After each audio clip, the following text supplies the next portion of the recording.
Ini adalah kehamilan pada usia yang harusnya memasuki 8 minggu. Tapi pada saat kita lakukan pemeriksaan, kita sudah tidak melihat lagi pertumbuhan janin dan munculnya detak jantung yang semula sempat terlihat. Jadi ini adalah kasus embrio atau fetal demise pada usia 8 minggu, di mana perkembangan janin sudah berhenti atau janinnya sudah demise atau sudah tidak ada ya, sudah mati. Jadi yang kita lihat ini, kita melihat aliran darah pada daerah rahim ibu, di mana itu adalah sekitarnya, berarti aliran darah di sekitar rahim, berarti dengan sendirinya itu adalah detak jantung atau nadi dari pompa jantung ibu ya, bukan dari janinnya. Di bagian tengah janin kita sudah tidak melihat adanya aktivitas detak jantung apapun. Jadi kalau kita sudah melihat embrio dan embrio itu sudah muncul dari minggu ke-6, kalau kita sudah melihat embrio maka mutlak janin sudah harus ada detak jantung, dan ini minggunya 7 minggu 5 hari, jadi dia berhenti sekitar 2 hari yang lalu ya. Janin ini sudah demise atau sudah tidak berkembang lagi ya, atau terjadi kematian embrio. Dan dalam kasus seperti ini ya, ini bukan kasus di mana kita akan mengatakan, Bu, kita tunggu ya, bukan. Ini sudah kasus di mana kita sudah menegakkan diagnosis. Jadi kalau dokter itu menyampaikan, itu istilahnya diagnosis ya, bukan vonis ya.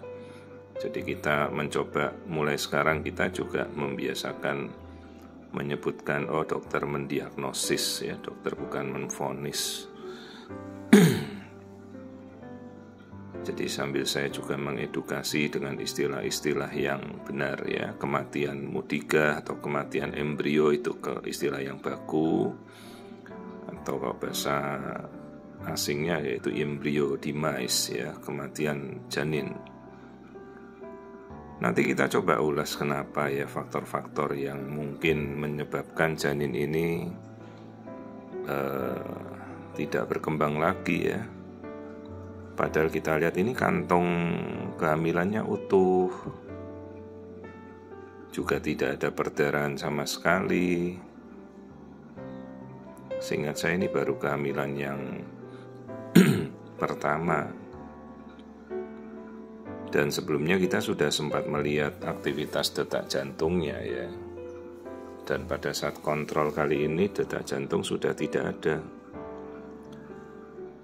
Tentu si ibu kan bertanya, dok ini kenapa? Coba kita perhatikan kondisi rahim. Ini rahimnya tampak ada benjolan-benjolan hitam di tengah-tengah rahim, banyak sekali mengelilingi.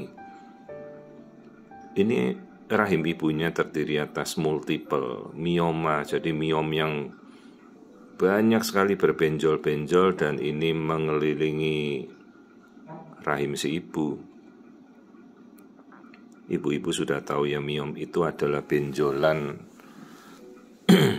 berasal dari otot rahim yang membesar tanpa terkendali.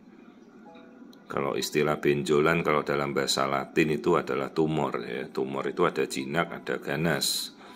Miom itu adalah tumor jinak dari otot rahim yang membesar. Bentuknya persis seperti bakso urat ya. Kalau kita buka itu persis bakso urat, padat sekali, daging padat.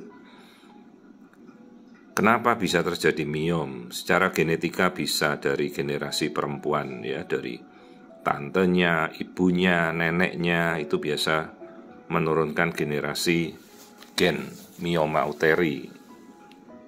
Ya, ini kita ukurnya ada 2,7, ini ada 2,5, ini ada 2,3, padahal masih banyak yang lain-lain.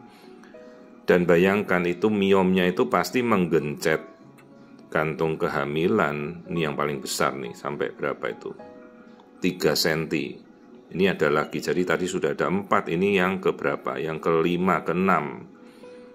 Bayangkan kantung kehamilan digencet oleh mioma yang mengelilingi. Kan jadi pertanyaannya itu, bagaimana aliran makanan ke bayi? Bagaimana kantung kehamilan bisa menempel dengan baik? Bagaimana janin bisa dapat makanan? Dan miom itu otot yang membesar tanpa terkendali, dia bisa berkontraksi. Begitu kontraksi, ibunya pasti terasa, perut saya kok kram ya. Dan kadang kita berikan penguat, kita berikan anti kontraksi pun kadang juga tidak mengatasi ya. Permasalahannya, ini miom muncul sejak kapan? Miom itu suatu benjolan tumor jinak yang bertumbuhnya sangat lambat, kira-kira setengah senti lah per tahun.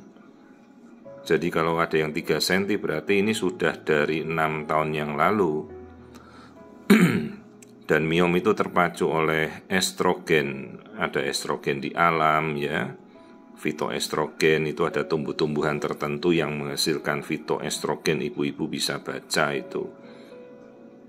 Kemudian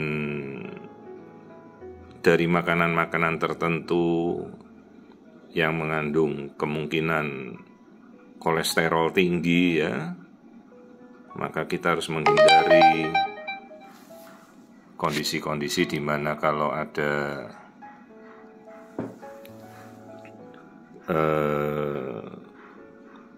makanan yang mungkin harus kita hindari agar tidak menyebabkan miom itu bertumbuh.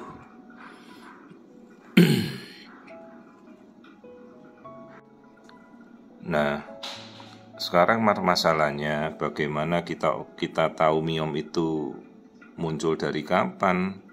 Kalau dia sudah 6 tahun yang lalu, keluhannya apa? Bisa saja haidnya banyak, perutnya membesar. Ini pasti perutnya membesar ya, dan keras. Miom itu padat, jadi pasti teraba dari luar. Maka biasanya ibu-ibu kita anjurkan, cobalah premarital, cek dulu lah sebelum menikah. Dengan USG abdomen kan bisa ya. Sekarang apabila kita sudah tahu miomnya banyak begini, apa kita akan menganjurkan operasi? Sementara kalau dia belum menikah ataupun belum rencana untuk punya anak ya, di salah satu sisi kita bisa untuk mengupas miomnya itu. Karena kalau tidak dia operasi miom dari awal, miom ini akan membesar terus. Maka kan dalam 5 tahun apa rahimnya masih tersisa rongganya yang sehat, mungkin sudah tidak ada lagi tempat yang untuk bisa ditempati oleh janin ya.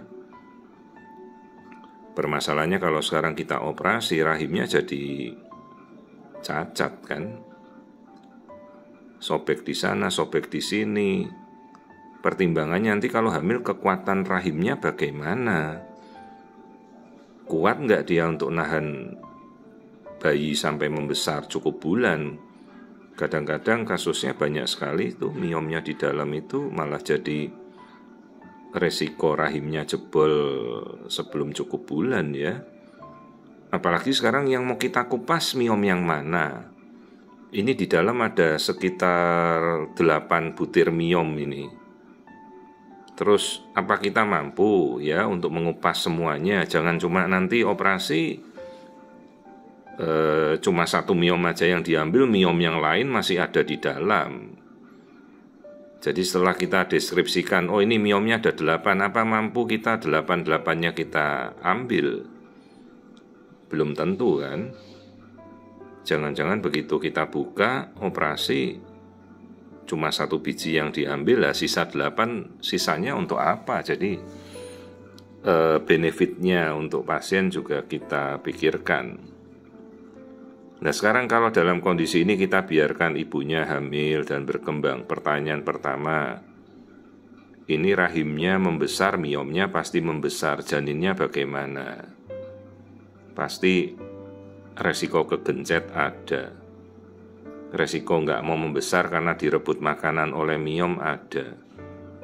Dan resikonya kontraksi yang menjadi penyebab utama mungkin janin ini tak berkembang, akhirnya terjadi. Kita berikan penguat, kita berikan anti kontraksi, ya oke lah. Tapi belum tentu menjamin ya. Dan andai ini kita biarkan pertumbuhannya, bisa enggak dia mencapai minggu yang cukup? Khawatirnya bulan kelima terjadi prematuritas karena miomnya sudah gencet, bayinya enggak mau bertumbuh, akhirnya terjadi prematuritas. Dan sekarang kalau sampai minggunya sudah besar, apa mungkin sampai minggu yang cukup? Ibunya pasti sudah kesakitan, miomnya pasti membesar berkali-kali lipat.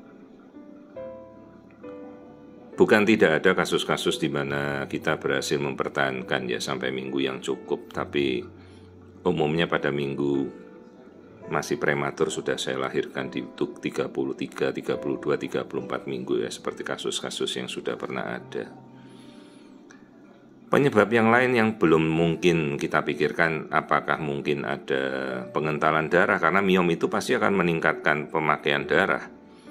Bisa saja ya terjadi peningkatan pengentalan darah yang menyumbat aliran darah bayi. Terus yang lain lagi mungkin faktor genetika ya, kita ngomongin miom saja penyebabnya, ternyata kemungkinan bayinya ada membawa cacat genetik trisomi, maka biasanya rontok di trimester awal ya, itu kita tidak tahu karena belum kita cek genetika juga, NIPT belum kita lakukan. Jadi inilah kasus embrio demise di mana minggunya sudah 8 minggu ya, dan ya kita harus segera mengevakuasi karena janinnya sudah tidak bertumbuh lagi ya.